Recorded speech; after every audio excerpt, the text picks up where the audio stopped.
Good afternoon. Welcome to the Wednesday afternoon meeting. I just have Public Works. You can decide who wants to. There you go. Good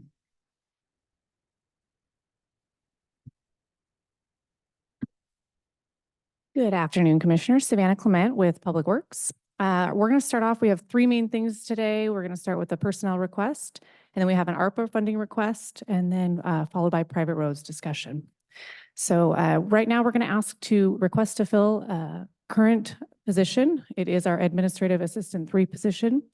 That person has been with us 10 years, and she is moving out of state. So we would like to request that with the domino effect. We anticipate internal applicants.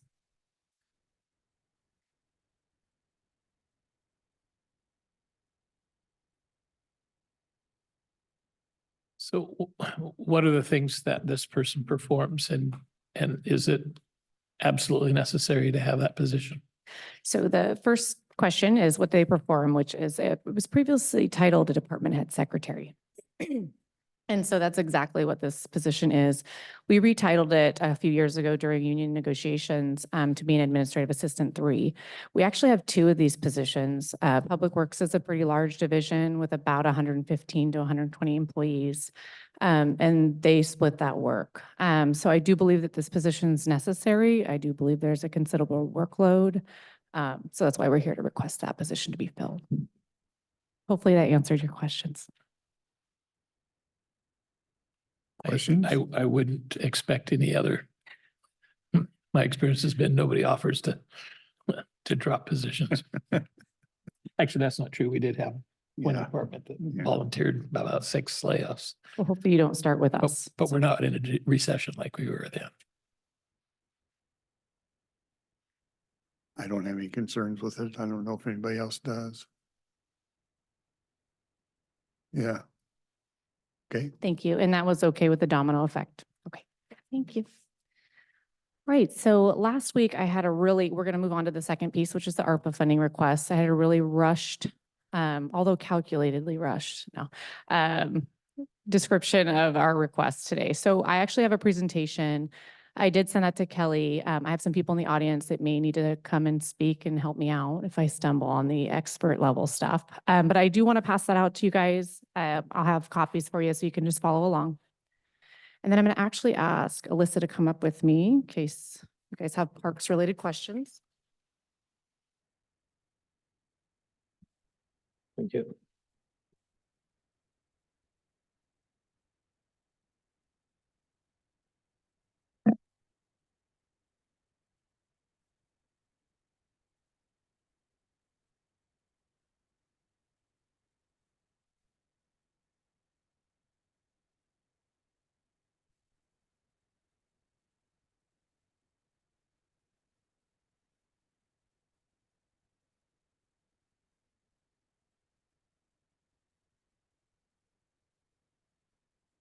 All right, Kelly, I'm ready when you are.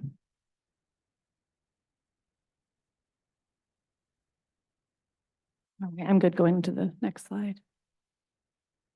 Okay, so Riverside Park, we were here a couple weeks ago, Alyssa and I, to present the park's comprehensive plan. Most of you already probably know this, but Riverside Park, it was established in 1965. We have approximately 60 acres of parkland that we maintain. It's one of our heavily used parks. I would say probably the most used parks in our system. We have one play structure.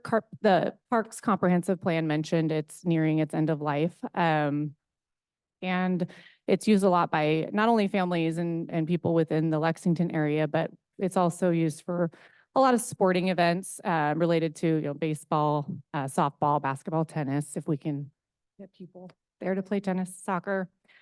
And we're also seeing a significant population increase in Lexington, as you guys are probably well aware of. We've got a lot of development going out up there. We've got a new elementary school that was constructed that was essentially 2 elementary schools combined into one. So we're seeing a lot more families out there, a lot more people utilizing the park. And I'm good going to the next slide.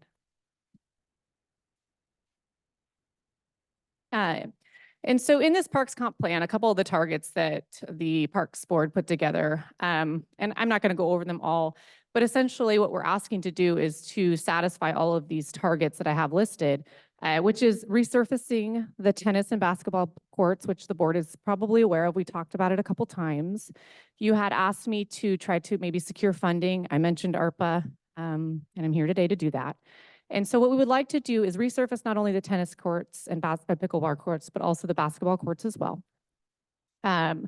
I also have included building a pump track and then also an all-inclusive playground and play area at Riverside Park. And so we're going to go over that today.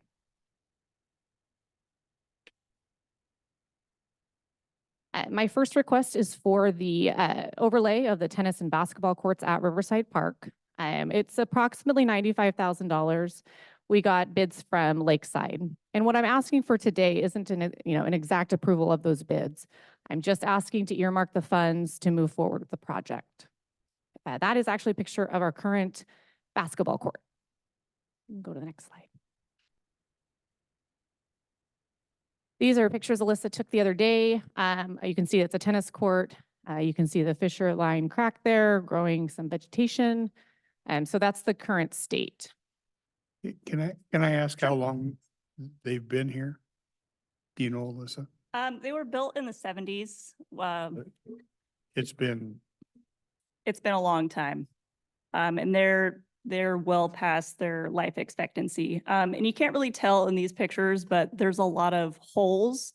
And that's why, not just actually holes, but divots that you can't tell until you're standing next to them. And that's why we don't get very many tennis players anymore. I had a group of pickleball players that actually asked if we could do something to this so they can play there. Because as of right now, nobody wants to use it. It's turned into a safety hazard.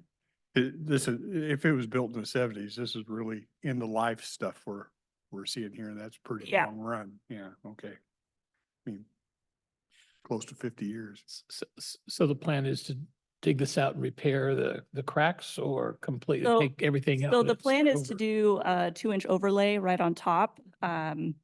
We are going to, before the overlay, we'll go through and any holes that are left, we'll dig out. Usually what's under there is stumps that are now rotten. So it creates holes and air pockets and then it sinks.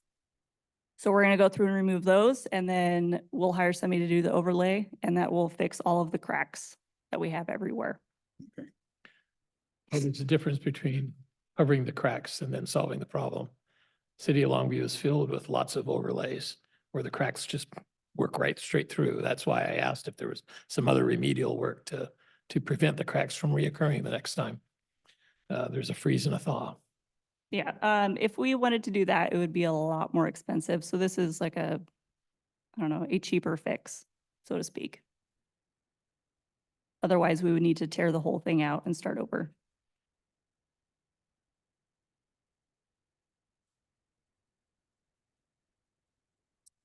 Well, I'd hate to waste the money if it's just gonna have cracks again after a year, so. It won't crack after a year. I did talk with the guy that came out from Lakeside and he's actually really impressed at how well they're doing for their age. And he said he doesn't see cracks forming. Says an overlay would probably take care of it for another 20 years.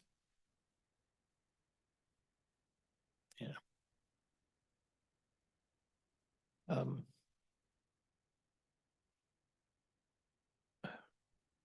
I'm skeptical of the salesman saying, oh yeah, it'll be good for 20 years. And I'm only going on experience with the city of Longview. The cracks don't stay, the cracks reappear on the roads. And of course, it's more heavily traveled, but same concept. Because there's some reason those cracks formed to begin with Right. If you have time, you might want to reach out to somebody from the city of Longview for their suggestions. And maybe 2 inches is enough, but right. Because the city of Longview did just do a 2-inch overlay on their existing tennis court, John Knoll Park, and it's now turned into pickleball court. So, and it's the same company that gave them the bid, gave us the same bid. So I can reach out to city. Okay, thanks. We also have one of our road supervisors in the crowd, and he mentioned we can crack seal it too in preparation for overlay that will assist in maybe extending the life. Okay, thank you. And before I move on to the next request, just to be clear, this request would be coming from revenue replacement. And again, it's approximately $100,000, could be less. So, We initially tried RCO and weren't successful for, I forget the reasons, but. Yeah, right. Correct. Yeah. It was with a maintenance request that we had done, I think, back in October. And we weren't selected. Okay, so going into the next slide, in-house, we call this the Legacy Park Project. There's not a lot of times that we can provide a service to the public that's as tangible as a park system or a playground structure. It's something that people can see and experience and utilize. It's not, obviously people utilize roads, but it's just not as of a legacy project as, say, a park systems or new upgrades to a park. So that's what we call it in-house. That's what we are striving for, is to create those tangible things that people can enjoy and utilize. And part of that is what we would call the legacy park structure, all-inclusive park structures for people to utilize. So this next phase of my request, which is my second request for parks, is to add more funds to our legacy park play structure request. The board had approved $200,000, I believe, last summer towards a new play structure. This is the one that Alyssa had found some pricing on. You can see it's approximately $170,000, and that does not include, labor. I don't know if that includes delivery, but It does not include delivery. And this is just an example. There's hundreds of different playgrounds that we could look at. if you could go to the next slide, thanks. What we would like to do, in combination of grant funds and contribution from ARPA funds, is to create more of a large-scale play area with multiple structures. So you can see on the bottom left-hand side of the screen, that's the stars where we would like to locate this new area, which again, in-house, we're kind of coining Legacy Park. And you can see there's multiple structures, which means higher costs if the board would like us to move forward with this request. Oh, Kelly, it looks like they're a little out of order, but I don't know. So this is in contribution to the Legacy Park, which would be a pump track feature. And I don't know if you want to elaborate on that anymore. I'm going to sound terribly old, but pump, what's that refer to? Yeah, go ahead. So it is an asphalt track, and basically you use momentum to get through the entire track without pedaling, if you're good at it. People from all ages can use it. Kids on Strider bikes, professional BMX people, people with skateboards, scooters, you name it, everybody can use it.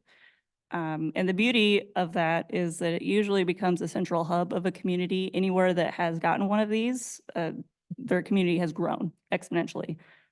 And I actually received a letter from somebody in our community, and they had 43 signatures that they got, or phone numbers that they got within 24 hours of people that are excited about this project. And it's, the image is overlaid on a map where the location would be. Yeah. And in pump tracks, they're not all the same. Basically, the company would come in and they would work with us to figure out what would work for our community. The gentleman that contacted me also volunteered to start basically like a little board that would help with the design and possibly building. So the community engagement is there, which is a huge plus. So is the Calais River Dike off the Oh, it's on. picture to the south? I mean, So this is more of the south end of the park. Mhm. It's like So the this is close to southwest. our shop. Mhm. Okay.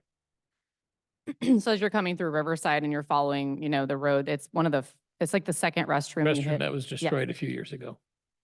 That was burned. Built, When it was rebuilt, burned. not the one that caught on fire. No, yeah. So this is the one it's closest to our tennis court and our basketball court Oh, and our shops.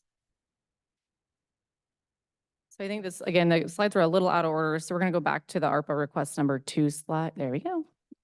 So this second request, is considerably more than my first. It is also more than the board originally approved. It would bring this project total to approximately $600,000 in total ARPA funds. So I'm asking, Does that include the 95,000 for the no, first suggestion? no, it does not. So this is actually under the direct qualification cost bucket, so it's separate. So if you wanted to combine, that'd be another 100,000 towards parks. We are looking to get grant funds to help support these projects through RCO. I don't know if you want to talk about that at all. So the plan would be to go for a grant and it is due May 1st. And then we would hear back in November if we got it or not. And then we would be able to start digging by next July. Not this July, but July after. If we got it. And in our 2 buckets of ARPA monies, there's the replacement, Correct. the so-called replacement Mhm. fund segment, and then the And then direct qualification. direct qualifications. And you're saying this is for the direct qualifications? Correct. So we have more money in that left over? Correct. And it is a little bit more difficult to spend, and I'm just speaking from a public works perspective because of the requirements for spending that money. Just so you guys are aware for, transparency, I think based off of the last, and the auditor's office is here, but based off of the last quarterly report that they had done to the board, there was about 172,000 unallocated in those revenue replacements. So this would bring down, if you, on the first request, that would bring that down to about 72,000 remaining for revenue replacement, so. Couple questions, because I hear, go to other council meetings and I hear this number out of Longview all the time that they're $16 million behind in maintenance. Hmm. So where are we at? I mean, are In we, deferred maintenance? yeah, are we, I know we're addressing some of it Mhm. on the courts. I can get that. And this stuff looks like it's pretty well, it should, I mean, that pump track shouldn't be a lot of effort on your part. No, it's I'm- minimal maintenance. That's the beauty of them. And it's also something that people can use year round. And there's not very many features in a park that allow that. Usually everything has its own seasons. Then the other thing I hear, and this was out of council, that building the parks, there has to be designed with some ADA. Do we have that all worked in here that they have access? Yes. Okay. And then the all-inclusive park structures are also including that. Yep. But again, when economies get bad, we do see parks can be one of the first thing, unfortunately, that gets, no more funding. So I recognize the maintenance concerns. And the Parks Comp Plan does try to highlight all the deferred maintenance that's happened. Just going over it recently, asphalt and parking is a big deal in parks, and when that would likely need to be replaced moving forward, if we're looking at things that need fixed, bathrooms. So Well, and I've said before, I think this is our premier park mhm. in the county, and it sits in an area that is experienced population growth. I mean, you look at that one picture and where you have the star, right next to it is the baseball fields by the soccer fields. I mean, it's a lot of activity that happens out in that Mhm. area. And it's only growing. In the last couple of years, there's more people that come to the park. So this is more of a in the future type question, and that is there a possibility of expansion of Riverside Park? Make There- it bigger? Well, I mean, as the population grows, the recreation opportunities need to grow, but we have to be looking at that possibility. Yeah. But I don't think there is, all of these improvements are going to take up a lot of the existing space and repurpose some of the places, which is all very good. I'm thinking about next level of development. When North Lexington development gets fully built out Mhm. and We already have plenty of new apartments that have already been, pretty much Filled. leased Yeah. out. We'll only get more demands for that. And so I'm not sure where else you go to expand. We cannot expand Riverside anymore, but we can always create other parks. And that's why we were talking about building something in south end of the county, because we do not really offer anything down there. But as far as Riverside, we're really lucky to have such a large park. We have so many wide open spaces that are waiting for something to be put there. So we have plenty of room to continue developing with what we have. We just have to spend the money to do it. I used to have a sister who lived in Redmond, Washington, and to get to her house, we passed by a power line right of way that had a developed trail on it. I think it was a bridle trail possibility, but mountain bikes could easily adapt to that space. An idea for future recreation possibilities. That right of way that goes through Lexington is, you can't really build much underneath it, but it's open space for Mhm. recreation.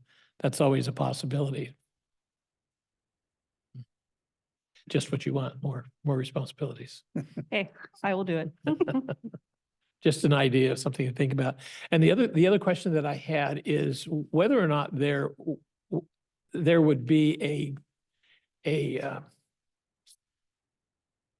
need or an advantage of creating a Friends of Riverside, a community group in Lexington that can sort of be the special advisory group. And I know we have a countywide Parks and Rec department, but I know how successful the Friends of Harry Gardner Park was in developing and in getting that all put together. And we hear all the time from folks who have questions and concerns about what's going on at the park, and it might actually make sense. It looks like we have a list of potential participants in something like that to help share the burden of ownership and Yeah. caring. And they care pretty deeply about that park right now, I think.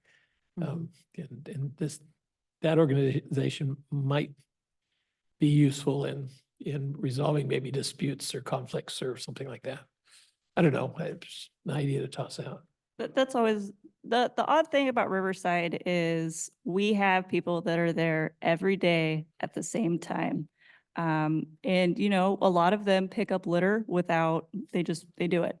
They kind of take ownership of the park and they're proud of the park. And they thank us daily for what we do. But they don't want to be in a group or recognized. I actually asked a couple ladies if they wanted, I know. They don't want to go to meetings? What? Nope, they don't want to go to meetings. All they want to do is do something at the Yeah, park okay. on their own time when they want to do it. We have a lot of retired people that walk the park and they enjoy their time at the park and then they leave and they go home. So it's a little bit harder to find that kind of group in that area, unlike Tootle. But I will try to find somebody that wants to come together. But it seems to be people have a passion for their specific thing or sport that they want to do in the park. In my study of historic photos, I have come across pictures of the toll booth when it was a private park. And you paid a little 25 cents or something like that and enjoy swimming. And probably that's when those old buildings were originally built, because I think they came. We've torn the original buildings down. The original bathroom was torn down a couple years ago. All right. I know you have some more requests in here, but they're basically two separate projects, right? These are, actually, they're three separate projects. All three requests are separate. So Mhm. do you want us to address the parks first and then look at Uh, the other? or- At the pleasure of the board, whatever you guys would like to do, whatever's easier. You guys have I'm okay with going forward with them. You're applying for funds and we have the funds to match, right? probably should put it in a motion form if you want to do that with the parks. I so move. And that would cover the First two requests. first two, and then this would be a separate one. This water sewer would be separate, correct? Okay. Any questions, comments on the first two? The overlay project and the other? I'm not seeing any, so I call for a vote on no. Those in favor? Aye. Aye. I also vote aye. So we'll take care of those, okay? Thank you. Thank you. So the next request that I have is my third request and the last of the day. And it is for our water sewer division. We're requesting a meter replacement for all of our meters in our system. I don't know, Travis, do you mind coming up? Do you want to come up? Aren't, I think the city of Kelso has done this and Yeah, so. others seem to be doing this, right? Yeah, and it's in the plan, right? And the reasons we'd like to, which I can get to, but the reasons we want to bring it through ARPA is because we'll have the opportunity to not pass that cost on to our ratepayers. They're paying for it through ARPA, through federal funds in some way, shape, or form, but we won't have to, adjust our reserve based off of a rate increase. So that's why we wanted to bring it through the ARPA route. Getting it approved, it is a capital purchase, but it would not come out of the capital reserve or maintenance fund that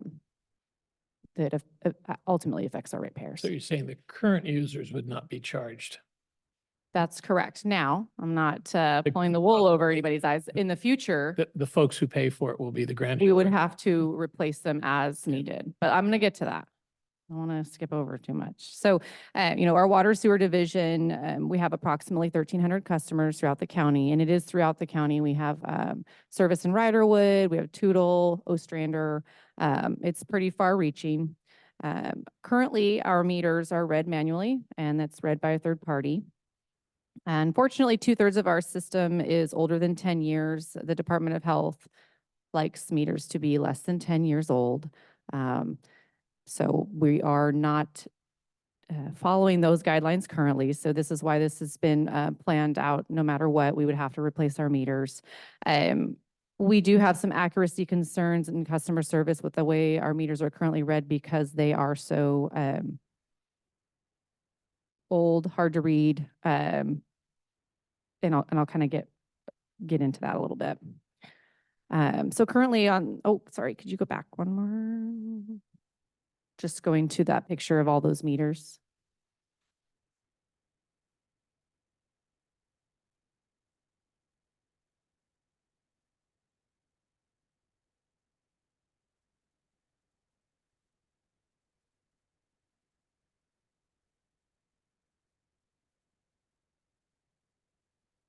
Sorry, Kelly. Okay.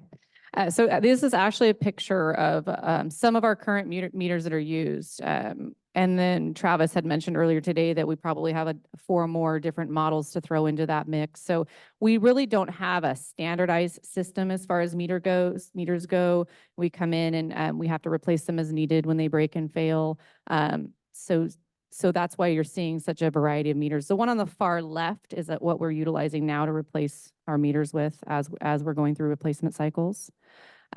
So just going, now we can go to the second slide. So it should be my ARPA request. Go one more. Sorry, they're out of order for some reason, Kelly. There it is. So our ARPA request is $550,000. It would be under direct qualification in ARPA funding for a complete meter replacement project. So there's how many customers? 1,300 customers. 1,300. So each would get a meter Correct. for $500,000. Yes, it's a complete overhaul of our system, but I'm going to talk about the meters here on the next slide. And then once these are in place, they're automatically read, So that's correct. So if we, save some Mhm. contract or Yep. or labor. Yes. So if you go back to the one that has the tablet on it, Kelly, which is actually the last slide for me and for the board.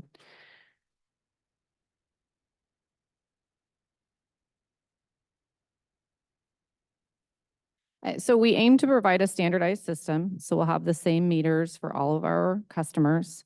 Under the direct qualification, there's actually, again, I mentioned before, it's harder to spend that money. It would be an intent to reduce water consumption, increase leak tracking. So we're trying to, right now our current state is we sometimes don't know there's a leak at a residence until a month later, because that's when we do our reads. their manual reads, we do leak checks, we go back and check, hey, this consumption's high. So some people don't know that they have a leak for a month long period, which can be considerable. We're hoping, we know that this new system would reduce that because we would be notified. Is it pretty much right away? Okay. So that's our intent, is to reduce that consumption, provide better customer service and letting people know. We would be able to read consumption at any given time frame. So, you know, if they had a concern about their water bill, we could say, hey, between 8 p.m. and 10 p.m., it looks like you used 3 times more than what you would normally use. Is there anything that rings a bell? Like, that could be why. Right now, we don't have that ability. We just read a number one month, and the next month we read the number again. So we really don't have that insight. So how long will it take to save that $500,000? To save the $500,000, or Well, so to you're making return the an investment to investment. make things more efficient and effective, right? So I don't know that I see this as more of a, you know, like we're returning, it's a capital cost. So I don't know that we'll be able to repay $550,000, and I wouldn't want to even pretend to guess at that. So it really is that don't always get a return on investment, unfortunately. But we would get savings. We would eliminate our water usage, not eliminate, we would eliminate the inconsistencies in the water usage and leaks. And you don't know that we're losing that. We don't know when we're losing, when there are leaks. Correct. We would only know a month later. How do you know that that's even a problem? Well, it's a monthly cycle. We see it all the time. We would see it when we read. What happens is when there's consumption differences that are significant, we would have our water sewer team go and do what we call leak checks. Like, hey, you know, Commissioner Weber used a lot more, 3 times what he would normally use. Can you go check? And then they would go physically check. So the staff time. Usually the bill alerts the customer This that is- all of a sudden the Well, charge this has is gone before way the up. bill. This would be, right, because we do meter reads that tell us what the reads are. Then we generate the bill after we do the leak checks. So the reason I'm asking these questions is you're talking about monthly bills. I know the city of Longview has automated their water meter system, and they bill twice every 2 months. Yes. And they still have, you know, again, the occasional leaks. The meters aren't going to affect that. It's going to be some other factor with, you know, old cracked pipes or Right. or Or a broken shovels or hose. Or, yeah. equipment that Mhm. battles in. I still have a hard time saying that 1,300 people get $500,000 to bury. For sure. You know, we have to replace the meters. If we didn't do the auto read, if we just went with a standard, you know, eliminate most of the stuff on this list, but we would be replacing them. It would probably be, would we say 300,000? So it would be, it'll be an additional cost of 250,000. I did go higher. I did add 10% in the event because again, this is just a project approval. We have not done a deep dive into, you know, we have a quote, but I would want to make sure that I came back to the board with an actual cost. We were quoted at about 500,000. So I added some increase. Again, that would not be the contract amount. That just what I want to make sure the board's comfortable with. So, these water sewer meters, actually, they do come with a warranty. It's a 1 year and a 10-year warranty. I don't know if Travis, you want to talk about that at all? And they basically warranty the unit itself. They're very user-friendly as far as repair or anything that could go wrong with them, but the replacement parts are pretty straightforward. The registers are what would go out. They're a sealed mechanism that is a drive-by radio read. Not only adding to the convenience of being able to read our whole entire system by one guy in a matter of probably 4 hours versus the contractor, it takes them a couple days. They're on scooters running around the highway. I'm pretty sure you guys probably see them throughout the county in different areas. This would leave that person that we would assign as a meter reader, a safety way of reading the meters, especially on Spirit Lake Highway. The amount of log trucks that go up and down that, if you had to get out, read a meter, get in the truck, move up, you know, just to manually still read them. If for whatever reason, the contractor says, we just don't want to work with you guys anymore, we can't afford to do it anymore. I mean, there's a lot of what ifs.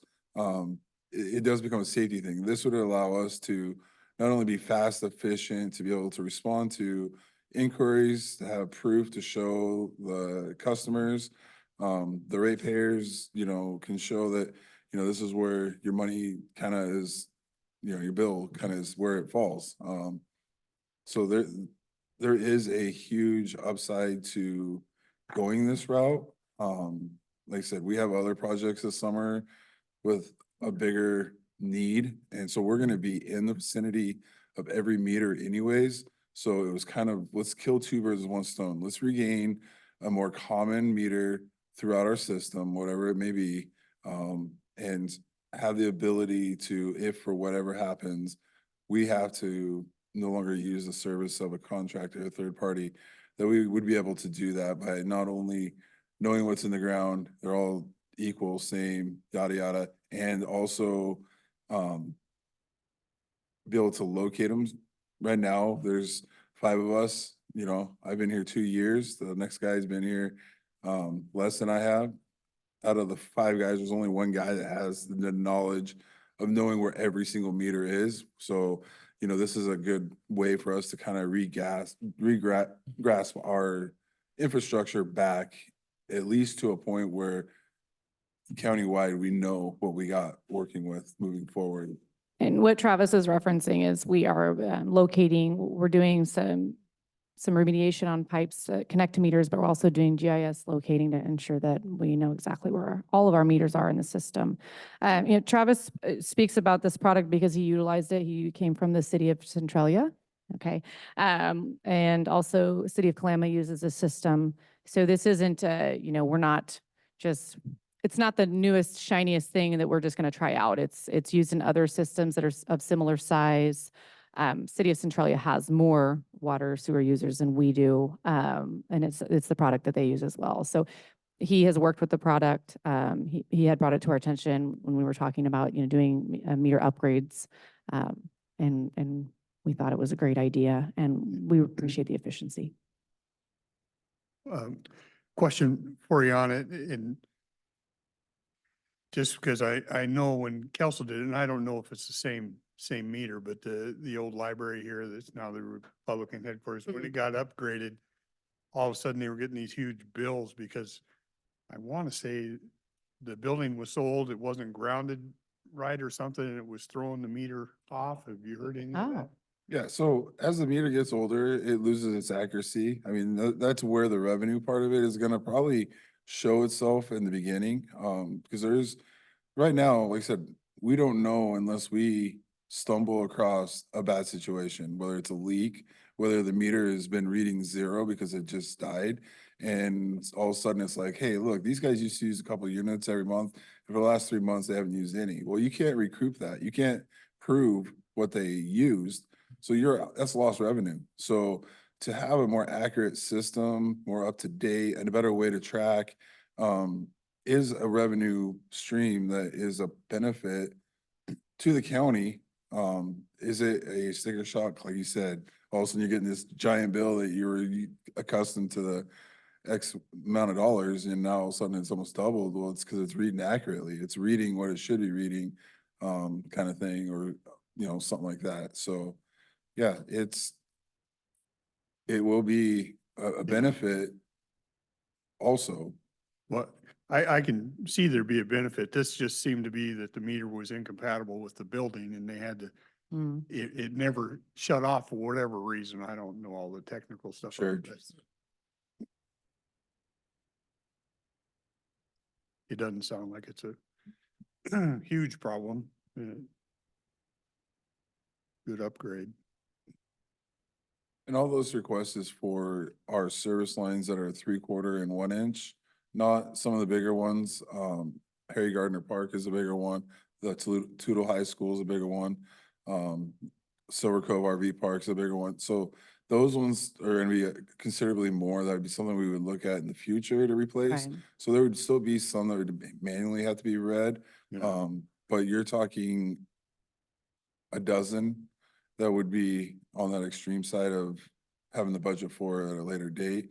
But to cover our infrastructure 1,300 services, 3/4 to 1 inch. And like I said, the 1 inch is definitely less. The bulk of it is the 3/4 size, water service meters. And there's no money in the reserves to contribute towards this? Sean is here. He probably speak to that.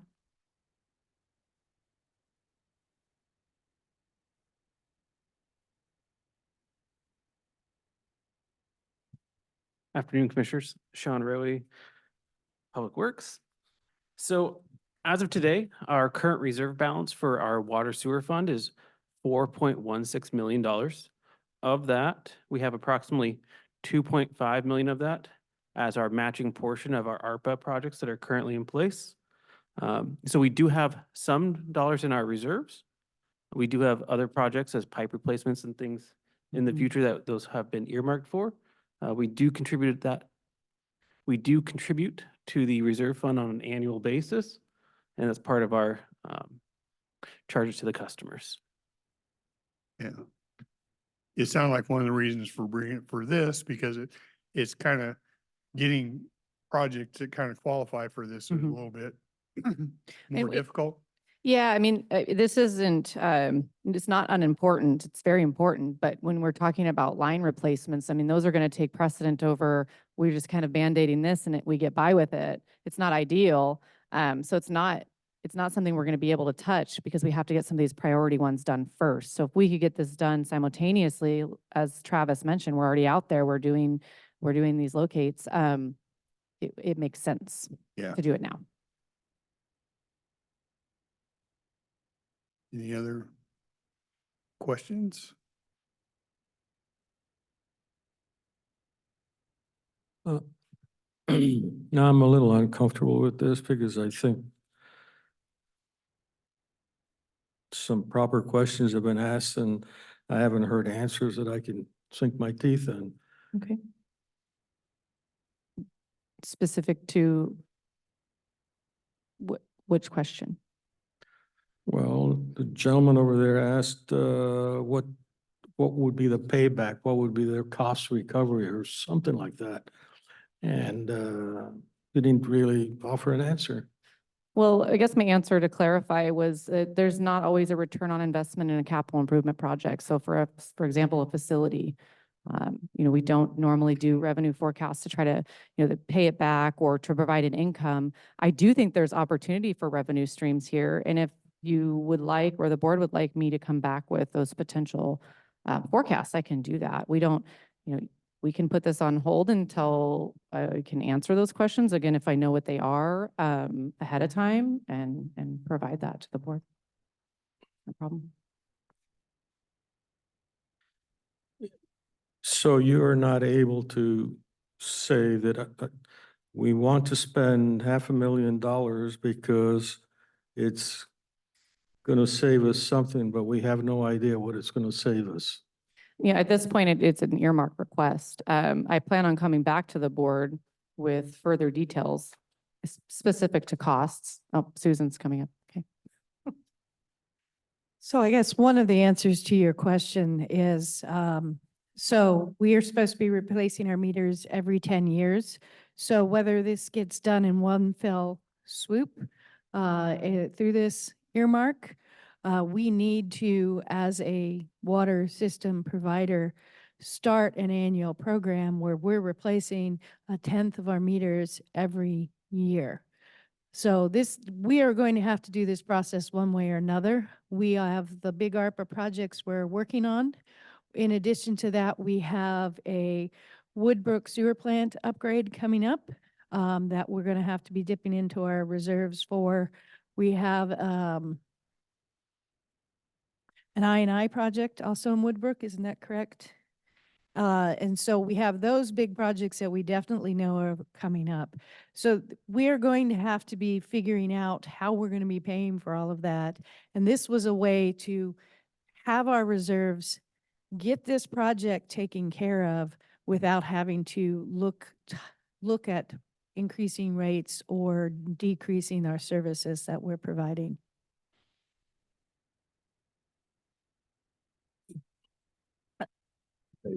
without worrying about where the funding comes from, the first question is this the cost-effective thing to do? Your answer says it's predicated on us replacing 10% of the meters out there. So in 10 years, we replace it all, and we think it'll be more cost-effective to replace them all now? So my thoughts on that was that we were not going to wait the full 10 years. We're going to replace these and then 5, 6 years from now, start a program where we're replacing them so we can get ourselves to a point where we have this, we know that every year we're replacing 10% of our meters. And not 10%, yes, 10% of our meters. And we have that built into our budget. We could start that process now. We could go ahead and instead of our request being the entire system, start at the 2/3 mark, get all of the ones that are out of compliance done, and then build our program after that and split those up coming out. Those are options we can look at, and we would be happy to go back and look at some of those options and build a better answer to your question and have some better numbers that support what we're looking at. So you- Can you include the cost? I should say what is the failure history of the meters? I mean, 10 years doesn't seem large to me, but I don't know in this area. It's just simple mechanical devices like that. Mhm. Okay, now the new ones are a little more complicated, but it's, And one of the things they alluded to that I don't think was expressed in the way I would have expressed it. So the water efficiency that we're going for, we are required to report how much water we produce every year as it comes out of our plant in the flow meter. And then we have what we've billed for, and then we have a number that's called unaccounted for water, and we are required to keep that under a percentage, which I'm sorry, I don't have the number off the top of my head. And so when you have leaks and inaccurate meters, you will have more lost water that is actually not lost. And we do track what people pull off of fire hydrants so that we can account for some of the water, but you do lose water through your system. And is it 4 or 6%? I think it's 6. 6%, you're supposed to keep your number below 6%. So when you have meters that aren't being read accurately, and you have leaks that don't get to detect it quickly, that number goes up, and that becomes a red flag for the Department of Health.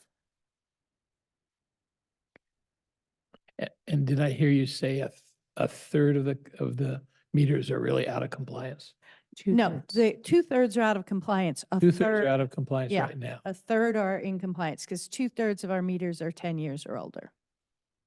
So what's that percentage now? If they're out of compliance and we don't, you mentioned that you don't know exactly how much loss there is, but the numbers must be higher than the 6% then. I treat don't the know what need. our current number is. I I have not. haven't seen the number yet this year. It's 20s. Patrick says it's mid-20s. Right. It's significant. Okay, Um, okay, that's, and then, like I said, there's a lot more things that we could discuss and explain. It helps to be more pointed in the answer you'd want. I get that. Cause like I said, the silver tongue smooth car salesman, I don't feel like that's what you're looking for. You're looking for the hard numbers for the reasons that you need. And I get that. But this is a project that is a benefit to the department, and I believe, in my opinion, to the citizens or the ratepayers, just so that it is, because as we grow, we're only going to grow. It's moving from the south to the north. Cowles County is growing. Toutle is getting more and more developed. There's projects that are being addressed up in that area. and that's to where help- most of the customers are, the Toutle Lake A area. good large portion of them. I would say Riderwood has 300 and some, and Camelot has 50 some, so the rest would be all Spirit Lake Highway all the way to the end. And you said something a little bit earlier that you have plans to do some major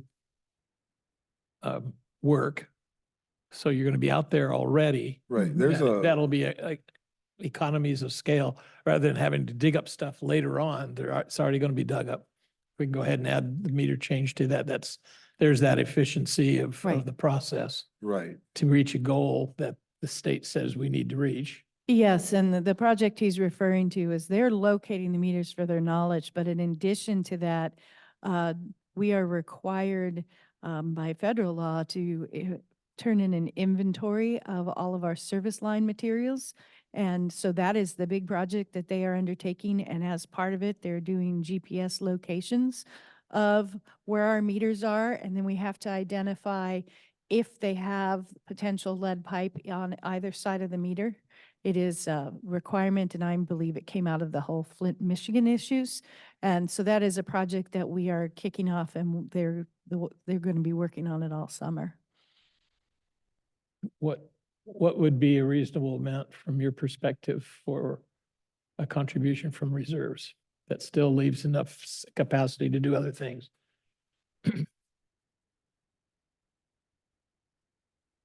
Oh, 25%?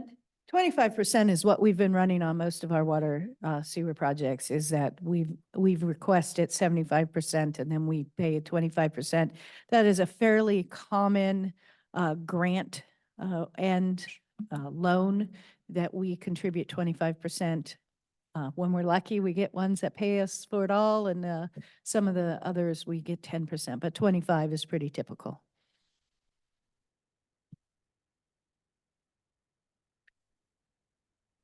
So were you trying to tell me that the meters have a bias to them? That they have a bias to them, that they read They low. either read low or read high? Or But are they scattered around? it's scattered around. It depends on the So, meter. so you didn't mean to imply that you're losing fluid, you just are losing the Ability to track it. revenue, Yes, the revenue and the ability to track it, and the more the And it- ability to do what? to track where the water has gone. So we're losing revenue if we don't keep track of it. And by losing revenue, we have treated that water. And so if we're only. If I could stop you, because are you losing fluid somewhere in the system? That's not what you're concerned about. You're concerned because you charge this customer a higher flow than he used, and this one, lower flow than he used. True or not true? Is that not? That is a true, what the meters will tell us. But it will also tell us if we still have 20% loss, then we've got problems in our system that we need to be fixing. And so our rates are inflated because we're losing 20% water, and it cost us Where does the water go? into the ground, And. or we have people stealing it from fire hydrants. And so you're saying these new meters will help me find where the leaks are? They wouldn't necessarily help us find where the leaks are unless it's behind the meter, but it would help us to know that we've gotten our water loss has not shrunk any. We've got problems somewhere in our system, so we need to start listening to our pipes. It's a weird engineering water sewer thing where they literally go out and listen to their pipes to figure out if you can hear leaks. I'm not an expert at doing that, but there are some guys who are really good at it. They can walk down a pipeline and tell you where it's leaking. That will tell us, hey, we've got some big problems we need to fix in this area. I know that sounds convoluted, and that I don't think I'm explaining it well today because I didn't prepare. Well, So I think we need to bring this back to you with a bunch of with more information and more better explanations of some of the reasons why we think this is important.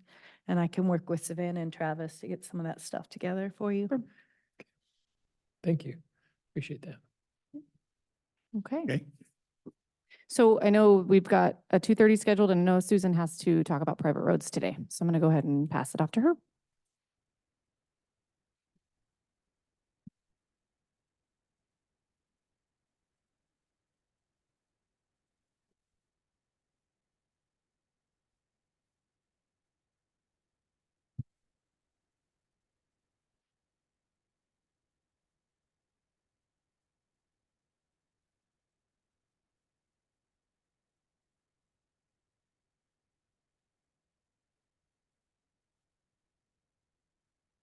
Oops, I gave you, no, I gave you the right pile. Yeah, I gave you the right pile. I thought I had given you just one, not the whole pile. Okay, so private roads. Today I do not have a draft ordinance. We discussed about a month ago, was going to bring forward, excuse me, kind of the bullet points of what we see as hot topics that I'll be looking at changing or addressing within the code update. So I brought you a bulleted list of items. I can run through them slow or fast at your pleasure. The first issue that we are always hearing about is roadway classification. So we currently have 3 types of road: type A, type B, and type C. Currently, type A road is 20 to 50 lots. I'm proposing that we reduce that to 20 to 40 lots. Type B classification currently is 10 to 19. I'm suggesting we do that 11 to 19. Type C is 3 to 9. I'm suggesting a 5 to 9, and then adding a lower classification that I'm calling type D, following the order, that would serve 3 to 4 lots. So that is my first section. Wanted to bring that to light to get some comments and feedback from you guys before I proceed it too far down this road. On your type C proposal, is that supposed to be 5 to 10? Correct. Okay. Thank you.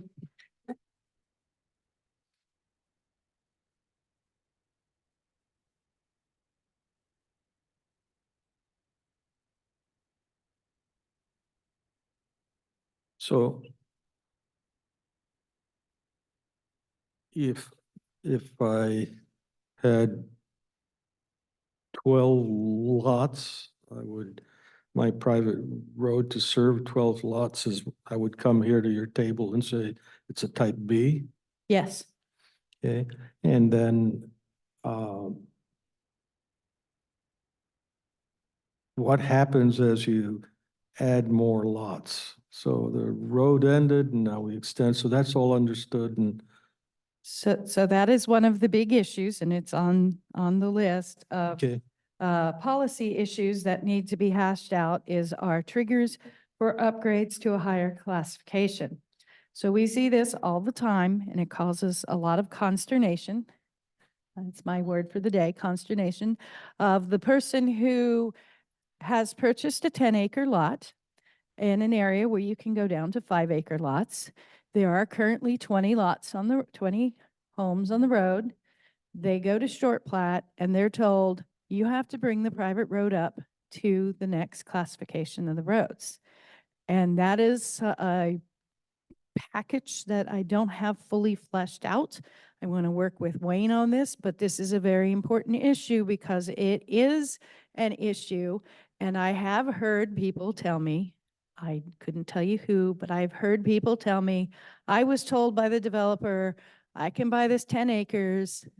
After I purchase it, I can split it and it'll pay for some of my building expenses.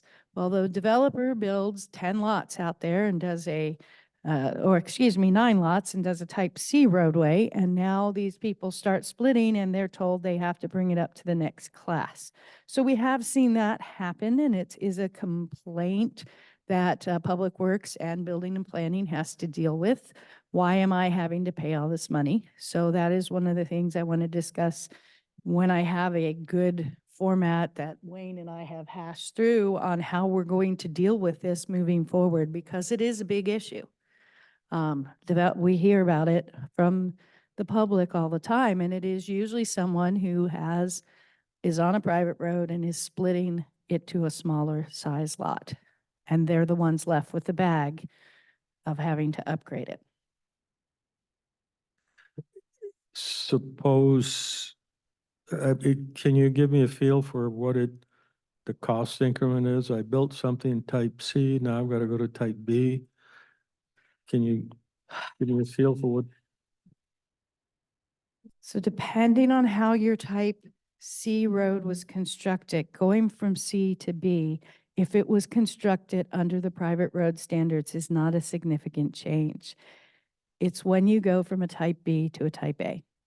Because when you go from a All right, type B, all right, that's the question. yes, when you go to a type B to a type A, you have to go from a 20-foot traveled surface that can be gravelled to a 24-foot traveled surface that's to be asphalted. That's the step, the real step that becomes the big cost. There is cost going from a type C to a type B if it wasn't constructed under the private road standards and you are the one who triggers it. There could be some cost for correcting some curves and making sure you get enough surfacing out there. But the big cost is going from a type B to a type A. And if I were to do a minimum to produce a type A, and then I want the county to take it over, the county would say, no, you've got to do, Potentially, yes. And that is one of the other policy issues that I have is acceptance of these private roads into the public road system. So what generally happens is the developer goes out, sells all the lots, he goes away, he's made his money, and 10, 15 years later, the road becomes a maintenance problem. And all the neighbors come to us and go, hey, I want to upgrade my road. And we tell them that you have to have a road that is constructed to public road standards. And we will have an engineer go out and look at them. And I do not believe we have ever found a roadway that we would take directly into our system. And none of the residents have had the money through their homeowners to upgrade it and bring it to public road standards. So that is another issue that we have, not in the establishment, but as they're being used in the future.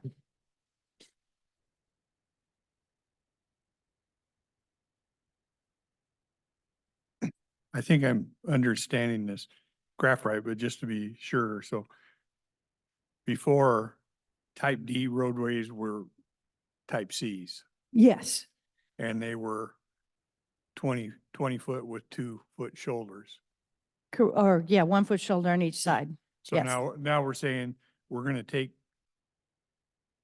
move some of that to what we call a type D, which will give it 16 foot with no shoulders. And it'll be Correct. Okay, okay. So it's more of a driveway, but 2 cars can pass on it.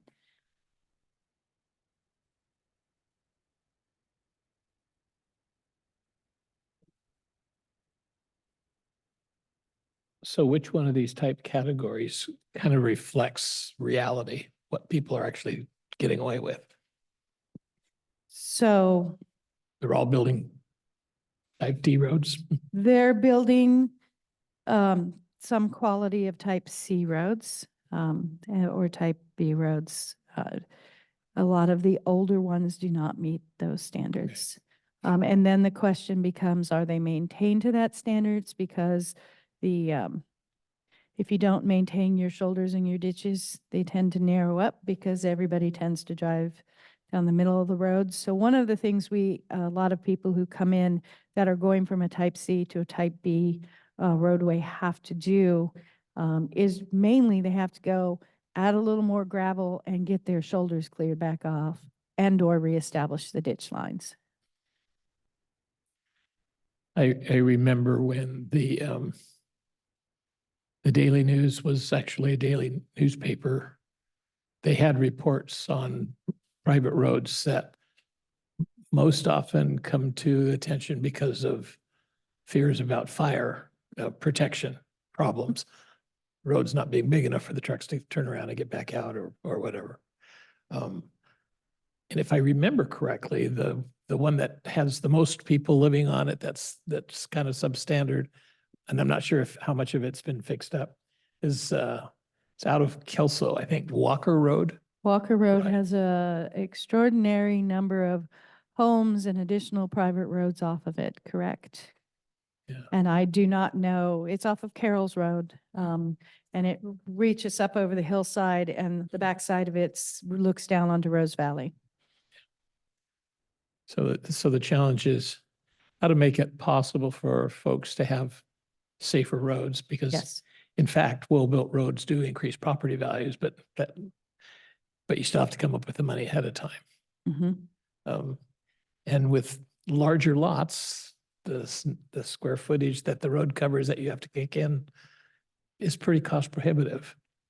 Even if you do a local improvement district where you can actually sell bonds and pay it off over 10, 15, 20 years, something like Yes, that. and we have had quite a few people who want it to come into the public road system.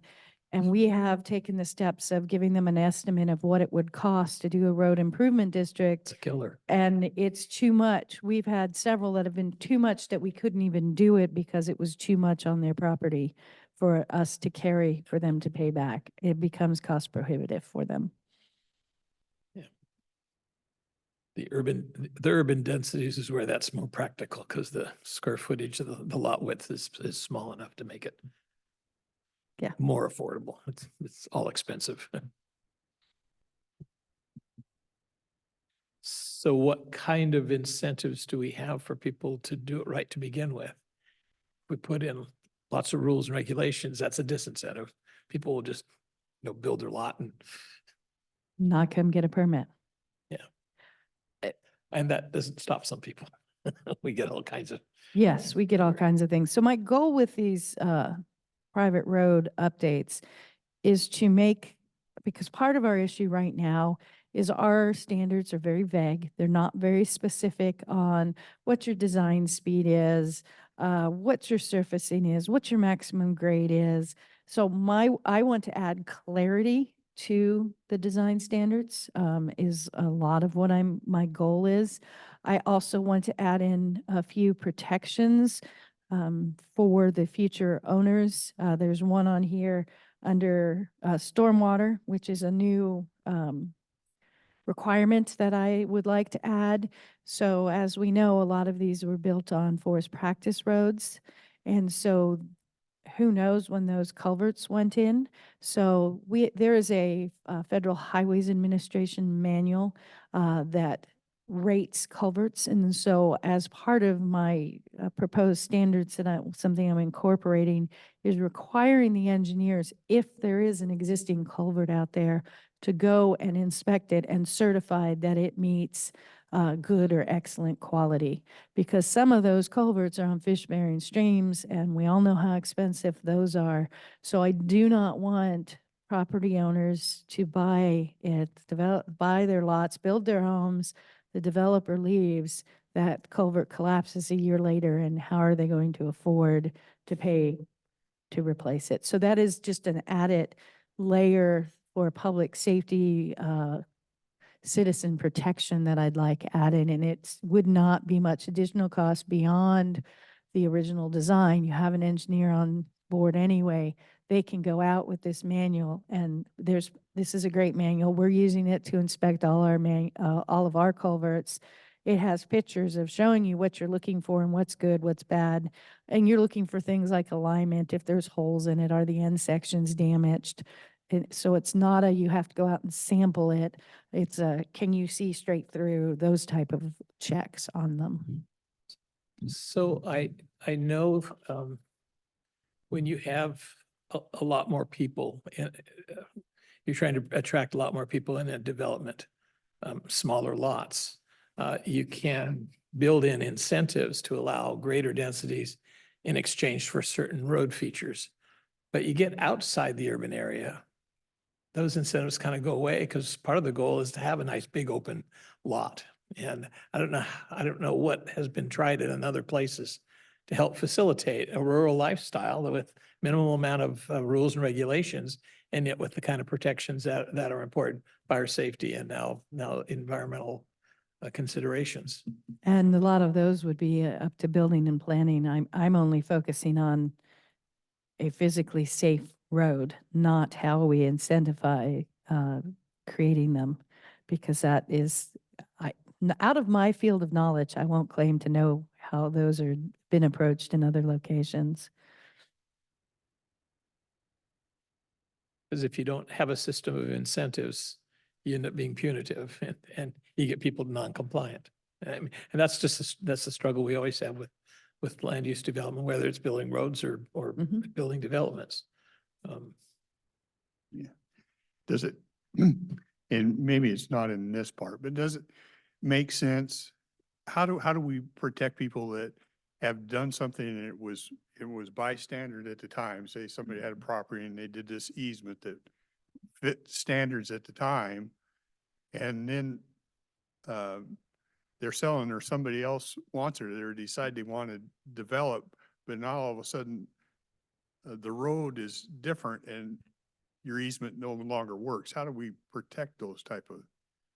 I mean, they did it per spec and then are we just expecting them to buy other property and expand their easement? Or I don't know how to protect them, I guess is what I'm saying.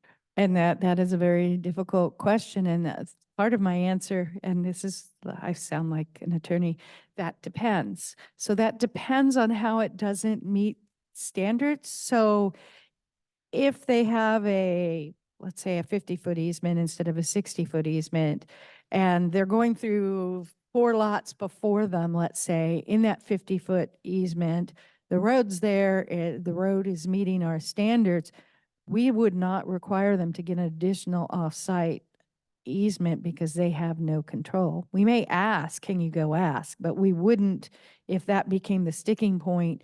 I know in the past that has been waived. Now, if it's on their own property, that's a different discussion.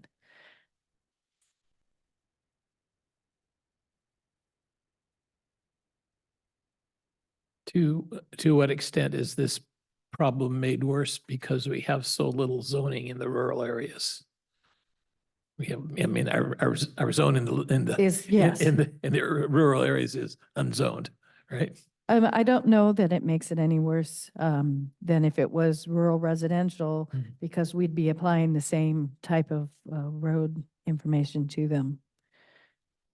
Is what you've proposed similar to, say, Lewis County or Clark County in terms of the widths and the categories? That I am working on pulling their information. It is difficult to get them to give it up. So I'm trying to propose something that is similar to ours as it exists, but will protect, it'd be more clear. All of the county's road engineers, we're kind of like, we deal with private roads. It's not our main function. And everybody does it a little bit differently, I suppose. Yes, and they allow different types in different locations. I know some locations won't allow them in the urban area at all. So.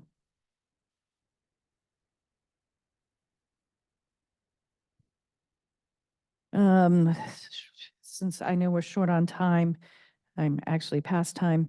One of the big things to make you aware, and I'm sure you have probably already heard about it, is change of use. So a lot of these are old logging roads, and I get a lot of, well, why can't I use just the logging road at work for logging? Logging is a very different use than residential. Both driving surface and design and access points. Access points are a big hot button right now. A logging access is a temporary short duration access, and I often allow them in locations I would not allow a residential address. And the ones that we have going out now that are logging permits all say when the logging activity is done, you need to pull it in 2 months. A lot of times they have conditions on it that you have to be out there with a flagger because it's not a safe location. So we're getting older logging roads that are coming in that were established in those conditions that are not safe for residential, either a single family residential or a private road. So I'm having everybody apply for them to be evaluated per our code, because it's not just about the person who lives there, it's everybody else traveling on that roadway. The gravel just doesn't last forever and there's a lot of use. Yeah. No, gravel doesn't last forever, and your sight distance has issues. And I want to make sure that everybody who uses everybody using the road is safe, because that is one of the main purviews of the county engineer, to keep our traveling public safe. So that raises a question. to get to my house, I travel through Sierra Pacific Timber Mm-hmm. easement. And then my driveway is off of that. So, So your driveway, off of a Sierra Pacific easement, that is, the Sierra Pacific roadway. So if you're on a private, so I would consider that like a private road, let's say. So if I live on a private road, my driveway is not permitted by the county. The private road access point is permitted by the county. So these subdivisions where people are off of a private road, basically Public Works response to their driveway is your driveway's off a private road, we are not reviewing it. Because it is not a on public access. But in theory, the private road access was reviewed when it went in for safety. But if you end up subdividing your lot to have 10 homes there on that same. yeah, I was subdivision, gonna say, if Sierra ever decided to sell some of that, then Then there's 3 homes up there now. right, But I could see a point in time if the land became more valuable to them than the timber that they could sell and others, things would come into place. yes. Yeah, we just put a machine on our road last weekend, did a lot of work. And I wasn't running it, no. What did you want from us today? I just But wanted You're from just trying to give us an outline of, an you're gonna outline do, to see if bring it to. anything alarmed you, that she said, no, that is really not the way we want to go. While I worked this prior to me doing a lot of work and then coming back and you guys saying, I don't like type A roads at all. Let's get rid of them and only allow private roads up to 19 houses. So She things like says that. sarcastically. And this one just addresses private roads. We're not talking about developments that also didn't have an impact on a public road. Yes, this is just This is private totally roads. different. Yes. Yeah. Thank you. I learned a lot. Appreciate it. The only thing, I would just try and make it as, and like I said, I'm not sure it's specific to this document, just try and make it as clear as we can for these people that have something they think is okay, and when does it not become okay, or how do they know and not get surprised? Right, and we want to work on what the submittal procedures are and triggers for the higher classifications. Those are things that are out there that are vague. Same with the acceptance to the public road system. So I want to have very clear design standards and then work with building and planning to set up some of these policy as we're moving forward.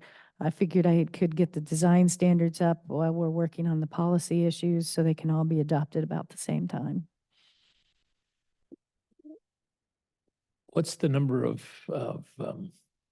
lots that triggers subdivision review? 5? Anything over 5? Okay. Yeah.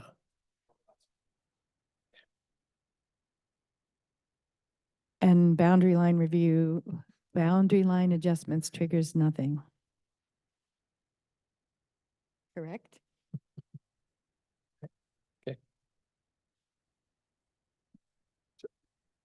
I almost hate to bring this up because it's not really on this, but it came up the other day when you're talking about a public road and then we do a development on one end of it or whatever, how much of the public road do they got to make sure or is that defined, or is that depends, you know?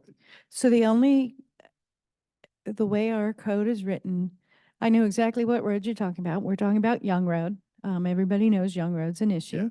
And when those developments went in, because it was miles down the road, it cannot by our current development be forced to address that, is my understanding.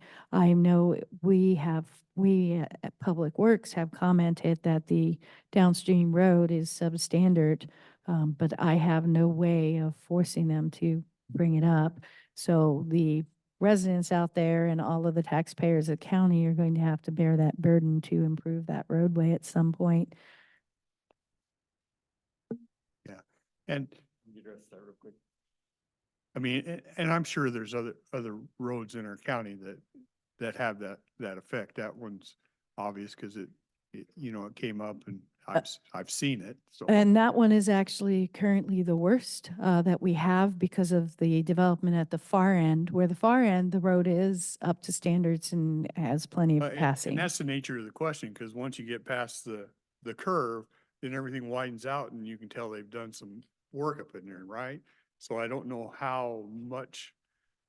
what stretch of road are you responsible for kind of So- improving? So what, a lot of that was driven in the way they developed. You just asked what triggers a subdivision versus a short plat. That was all developed under multiple short plats. A lot of it was the same developer, but multiple short plats. If it was developed under one subdivision, we would have had a traffic impact study and SEPA. And under SEPA, we would have asked for gotcha. improvements. And so it's the way that it was developed is driven a lot of how we can respond and ask for improvements downstream. And that's the disincentives I mentioned earlier, the increase the rules and regulations in the review. So the developments are slower and smaller and the standards are less. And it has this cumulative effect that the roads end up not being good, adequate for public safety and the other things.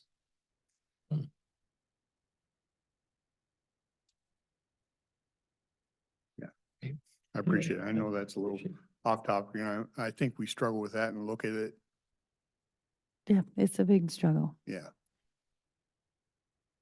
If you have a couple $1 million laying around, I can fix it. Yeah. Just takes money. Subsidizing the private property owners who didn't pay as much as. Yeah, and unfortunately, because that's a local access road, it is not grant eligible, so. Right.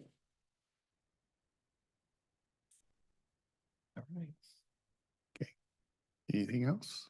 I don't have anything else for you guys. Do you have anything for us? No?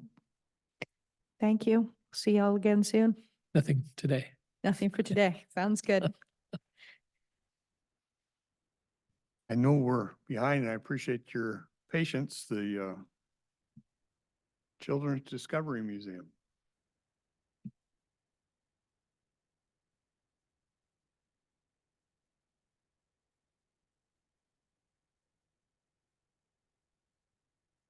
Make Your sure, green button needs to be on. There it is. there you Hear me go. now? And you may need to just pull it forward a little bit more. Hear me? Mhm. All right. Thank you for letting me come in today. Appreciate it. I did have a presentation with this as well.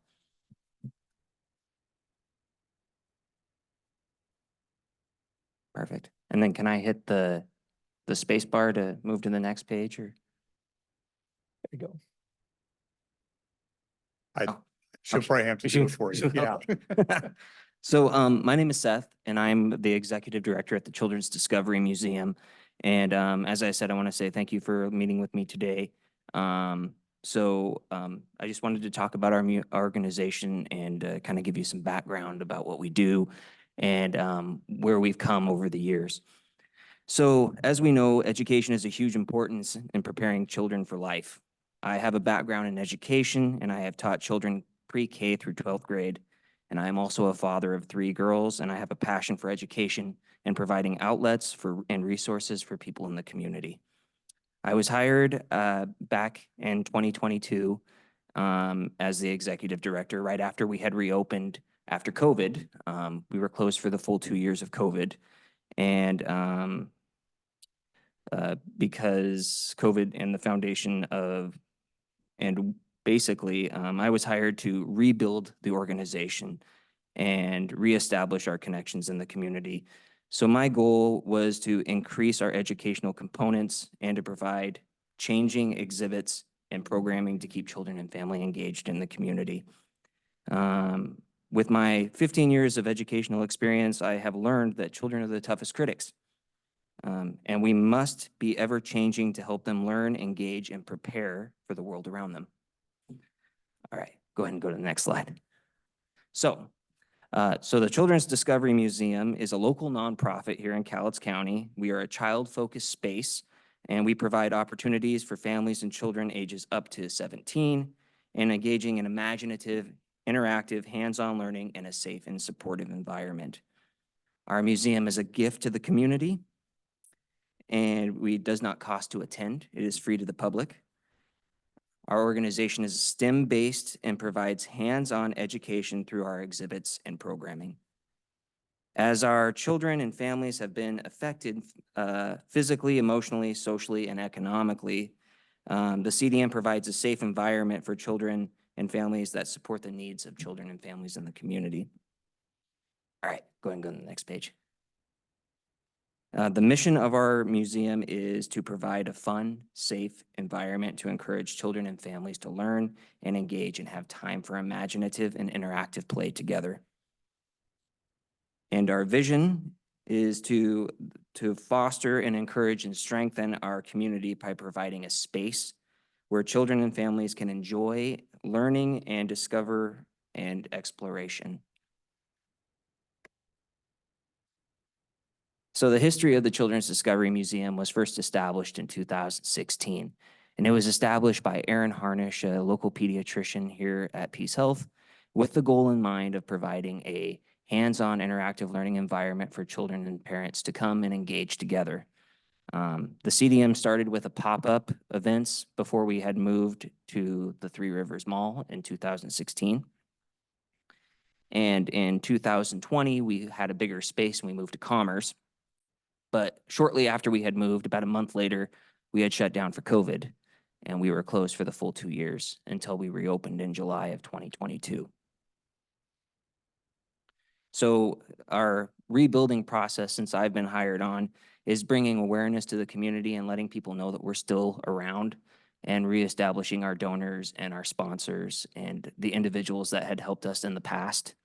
A lot of people in our community thought we had went under with COVID, and it was a very tricky time because we had moved locations, and then people thought we were still at the mall, and when they didn't see us there, they just thought that we had just closed our doors completely. So it's been a learning curve for all of us to try to bring that awareness to the community and let people know that we are still around. So we do have an 8-person board right now. And each one of these individuals on our board have a background in business, and education, and social work, and economics, and accounting, and all of these things that really help kind of drive our organization to thrive.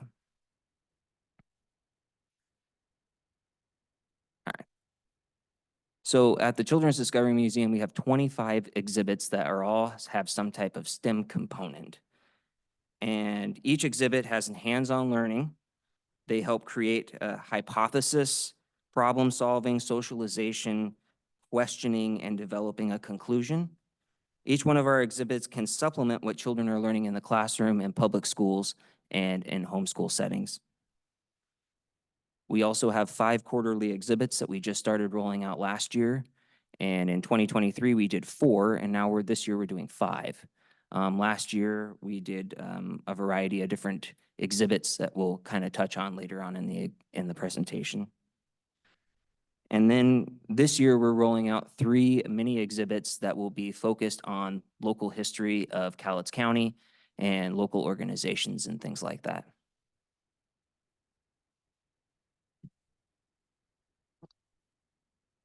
So I just kind of wanted to touch on a couple of the exhibits that we do have at the museum.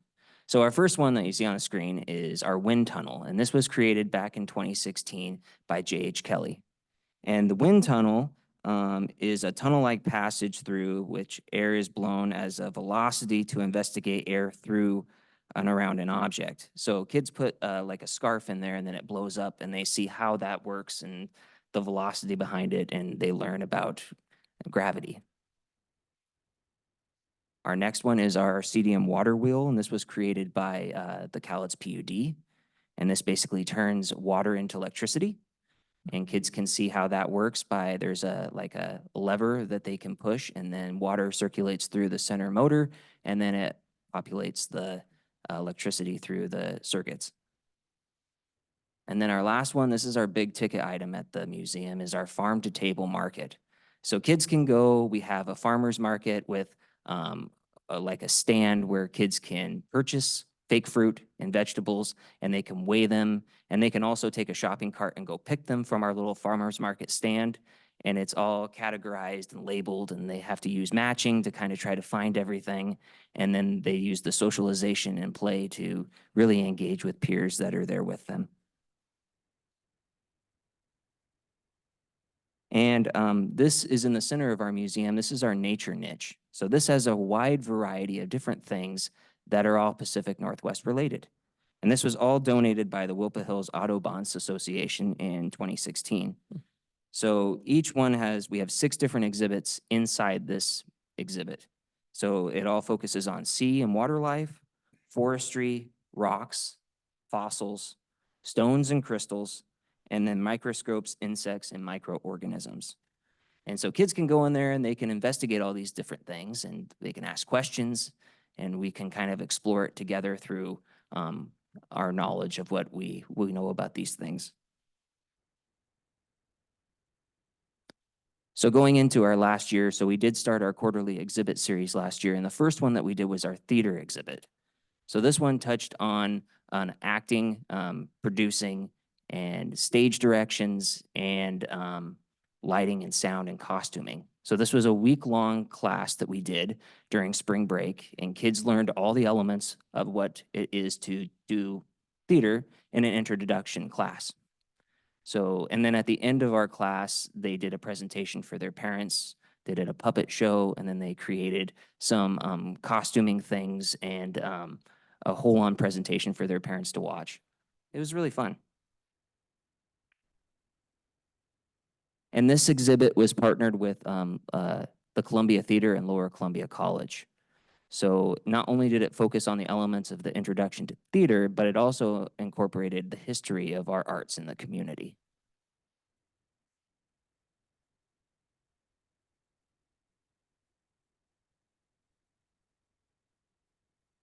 Our next exhibit was the music exhibit. And this one was an introduction also to music with a hands-on learning through percussion instruments. So it was an introduction to musical instruments with a focus of percussion. This exhibit shows music through history and music in different cultures around the world. We also did a science class on this too, and taught kids about how music works and gravity and vibrations and all of that. Our next quarterly exhibit of 2023 was focused on forestry and camping. And this was partnered with the Boy Scouts of America, and they provided some materials, and we kind of created an exhibit together. And as I said, it focused on camping, wilderness preparedness, and about our geographic location. And our last exhibit from 2023 was our holiday exhibit. And this was focused on everything holidays and about seasons. And it was complete with a train and a snowy slide. Along with our exhibits, we also have programming. And one of our biggest programming is our Science Sundays. So we do these monthly. And I put a couple on the screen to kind of just get a general idea on what we've done in the past year. So our Science Sundays is a focused interactive learning experience on Sunday. One Sunday a month at the Children's Museum, students will learn from our instructors through hands-on experiments and learning curriculum.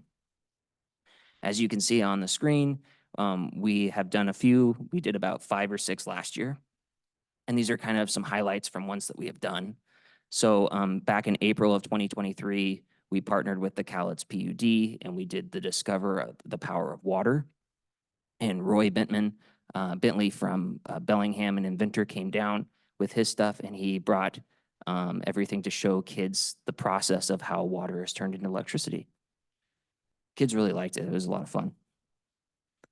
And then in May of 2023, we did the Science of Volcanoes for an anniversary for Mount St. Helens. So we had the parks, the ranger station and the Mount St. Helens Preservation Center come down, and they talked about what had happened and, you know, what has changed up there. And then we also had done a couple of volcano experiments that kids got to watch.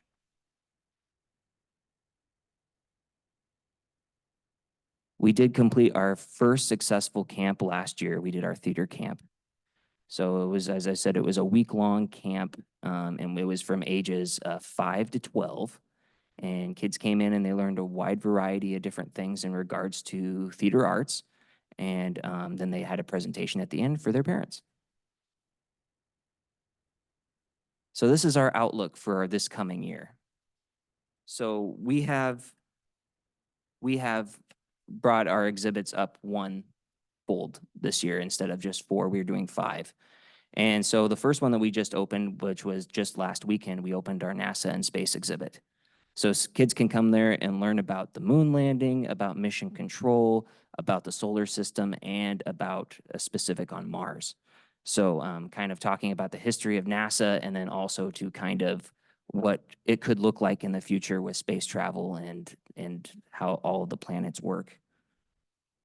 In June, we're going to be partnering with Weyerhaeuser, and Weyerhaeuser is going to be providing a lot of the material for this.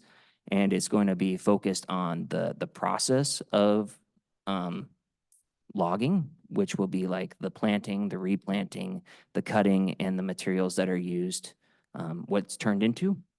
And so we're really highlighting that as the whole process of how it works from start to finish. So children and families can kind of get an idea on what our economy is here and how Weyerhaeuser is so important to our location. And in September or in July, we're going to be doing a robotics exhibit. And this is going to be kind of a smaller exhibit where we've partnered with Lower Columbia College, and kids are going to learn how to build a robot. And we're actually going to have a couple of robots on hand that can actually move around. There's one that's like life size, looks like a person, and it's going to be at the museum, and it dances and sings and all of that stuff. So it'll be cool for kids to see. And then in September, we're going to be doing our In the Depths of the Ocean exhibit, which will focus on all sea life and water and kind of the history of that and how it's changed over the years, and just kind of give kids an idea on how our oceans work. And then we close out our year with our annual holiday exhibit, which will be focused on the seasons again and just kind of happy, cheer, good things. We will also have 3 additional historical exhibits through 2024, including our Mount St. Helens exhibit. And then we will have a highlight on our sports exhibit and about how sports in the community and the history of sports around here, kind of targeting towards the Olympics that are coming up in the summer. And then we close out our local history exhibits with our history of Kelso and Longview in October. So this is kind of an outlook of what our special programming will look like for 2024. We're going to be doing 10 monthly Science Sundays, 3 camps, including our NASA, robotics, and intro to theater, 4 evening classes, including theater, dance, art, and science, and 5 family game nights, which we just did our first one last weekend, and it was really great to see families come out with their kids and play bingo and kind of just have a good time together. And then we're going to be also doing 4 community resource events. So we did our first one back in February, which was First Responders Day, and we had all first responders of Cowlitz County come to our event and talk to kids about what they do and how they serve and protect the community. And we will also have other special projects that we'll be working on throughout the year. So the CDM funding is really in a couple of different brackets. We are a free organization that doesn't charge for admission. So we are donation based. So we do have a donation box at the front desk if they would like to donate. We do have grants that we have. They're very few due to our organization and just the geographic location for what we would qualify for. And we do fundraising. We do 3 fundraisers a year. And then community support from local organizations that have donated to our organization. So for donations, as I said, we have a box. Families can come in, they can donate when they come to the museum. Yeah, and community event donations. Yeah. So then our grants that we've got in the past are the Wallenberg Foundation, Furstenberg Foundation, the Price Foundation, and United Way. Each one has been a huge contributor to our organization. So we do 3 fundraisers a year, which is Giving Tuesday in November, Give Big in May, and then our holiday fundraiser that closes out the year. And these are some community supports that we have from people that, organizations that have helped our organization. So Wilpa Hills Auto Bond Association, they give us some money every year to kind of help with the nature niche. J.H. Kelly gives us some funds throughout the year as well, and so does Weyerhaeuser. We did start a couple of different projects through our organization. We started offering birthday parties. So we started offering 2-hour birthday parties at $150 for a party. And then we started doing field trips also, which is $150 for the field trips as well. And then we do some special events, but mostly those are the only 2 revenue things that we have coming in at the museum at this time. So as of right now, I am the only staff of our organization. So I'm the executive director, but I'm also running the day-to-day operations and fundraising and special events and all of that. So I'm the jack of all trade. And we do have 2 volunteers that are active, or we have 2 volunteers, but we're actively recruiting for more volunteers. We had a lot of volunteers back before COVID, but we've lost them all. So we're still trying to regain those people back to our organization. We do have a partnership with the YES program. So some youth interns have been working at the museum. So we have 2 right now that are learning about on-job site training and just kind of interacting with families and things like that and learning about what it would be like when they get a job. So our annual budget is $98,000, including $30,000 for our rent and storage, and then $36,000 for payroll. Just to kind of give an idea on what the big numbers are. And the future of our organization is we want to increase our hours to be open 5 days a week. As of right now, we're only open 3, and we would really like to be able to, accommodate all the families in the community by being open more days and more time options for kids that are in school and want to come after the museum's open. Increasing our educational programming through our camps and classes and special projects, as we've kind of already started to do in the last year, and then we will be increasing that this year as well. And our museum is not really tailored to teenagers at the moment, and that is something that we're really wanting to create an environment for, so that kids, middle school and high school kids, have kind of an indoor outlet that's free, that they can come and they can learn and just have a safe environment. We also want to become a hub for homeschooled community. We've already kind of started this process in the last year where we've had homeschool communities come in 1 day during the week, and they have a private session at the museum. And we really want to expand on that because we do see that the value is there through our exhibits. They do provide that supplemental education that kids need. And then we also want to be a hub for community resources. We've started that process already with the First Responders Day, and that was a huge hit. And a lot of people learned a lot of things that they didn't know. And I think there's some value in that. And if we can do that in an environment that's focused on kids, not only do the kids have a good time, but then the parents have a good time too. So, yeah. So what we are needing help with, we're needing help with $50,000 in general operating support and additional funds to hire 1 additional part-time hourly staff. As of right now, I am the only one that's there. So it's very difficult for me to branch out to the community and to gain support, gain donors, gain sponsors and things when I'm having to juggle both being at the museum on our operational time and then also, you know, doing the other stuff behind the scenes as well.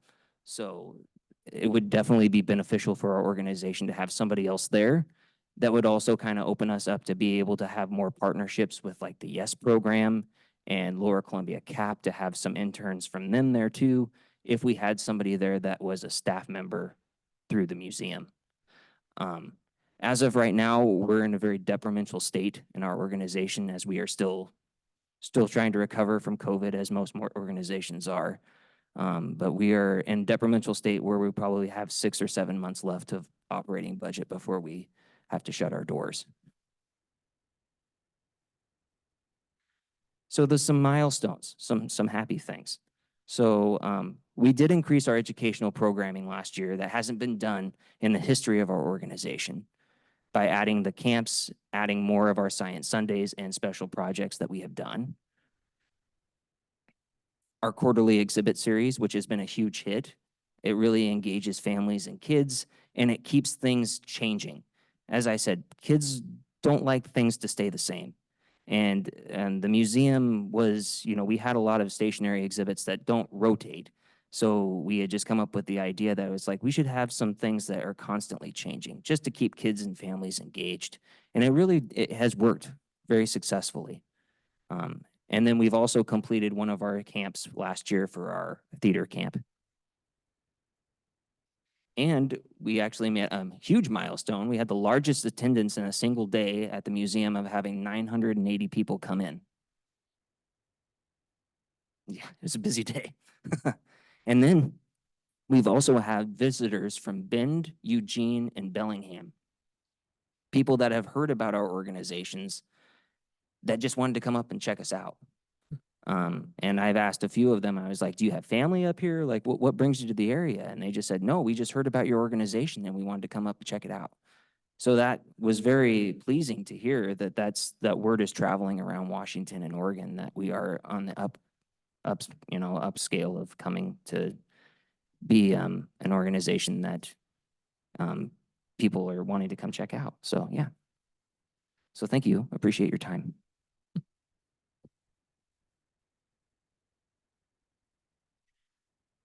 As you were describing the variety of programs in your target audiences, I kept thinking there were two organizations that might provide some synergies. And one is where Frank Morrison is operating at the youth center downtown. Although I think his target is for older teenagers and oftentimes those dealing with homelessness.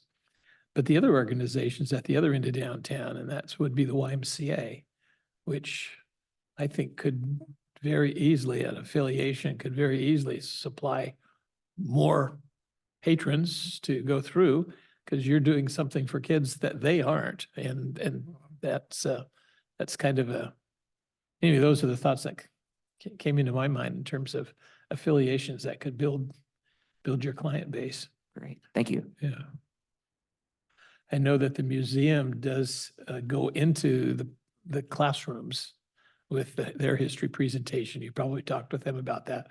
But they're dealing with the classrooms and of course Sure, you're not able to do that. So yeah, and that's kind of one of our goals, is to be able to create a traveling exhibit that would be able to go to different classrooms around the county to provide our services that can't come to the museum. We can bring it to them.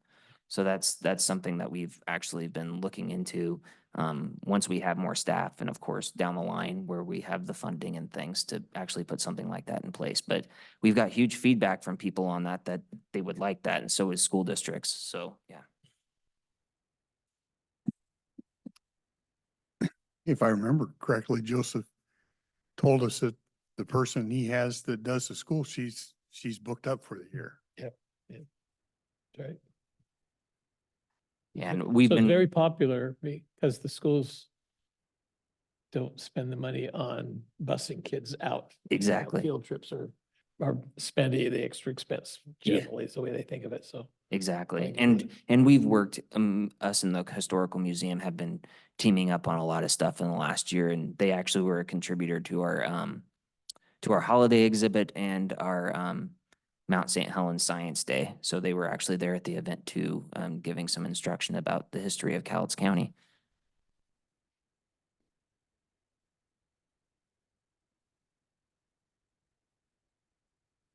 Any other questions, comments? Okay, All right. Thank you guys for your time. Appreciate it. well, we you. appreciate your time.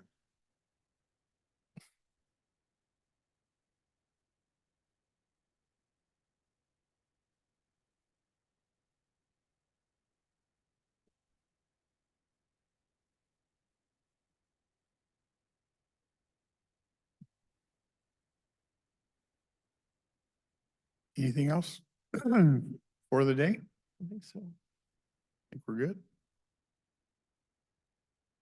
I had, and you guys might have seen it, Wasack sent out a thing and wanted if we had any legislative issues and thought I'd bring it up next week if we had anything on our mind we wanted them to work on. I don't know that we have other than what they're already doing, but just so you got a copy. All right. Okay, nothing else. We will adjourn.